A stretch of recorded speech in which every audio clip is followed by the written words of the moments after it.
বিদেশি চকলেটের আড়ালে ডাকযোগে বাংলাদেশে আসত ভয়ঙ্কর মাদক এমডিএ। রাজধানীর বিভিন্ন ডিজে পার্টিতে ব্যবহৃত হতো এই খ শ্রেণীর মাদক। অভিজাত শ্রেণীর যুবক যুবতী, বেসরকারি বিশ্ববিদ্যালয়ের শিক্ষার্থী, এমনকি ইংলিশ মিডিয়ামে পড়ুয়াদের কাছেও সরবরাহ করত একটি চক্র। মাদকদ্রব্য নিয়ন্ত্রণ অধিদপ্তর ডিএনসি জানিয়েছে, যুক্তরাজ্য থেকে ডাকযোগে এসব ট্যাবলেট আসত বাংলাদেশে। গত 14 সেপ্টেম্বর পল্টনের পুরাতন ডাক ভবন থেকে একটি এয়ার পার্সেলে তল্লাশি চালিয়ে উদ্ধার করা হয় লালচে বর্ণের এমডিএ ট্যাবলেট।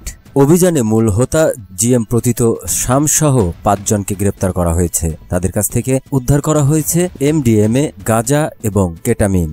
চক্রটি হোয়াটসঅ্যাপ, টেলিগ্রাম সহ এনক্রিপ্টেড অ্যাপ ব্যবহার করে মাদক ব্যবসা চালিয়ে যাচ্ছিল বলে জানিয়েছে ডিএনসি। এম যে ব্র্যান্ড আছে সেটার প্যাকেজিং এর অধীনে আনা হয়েছে।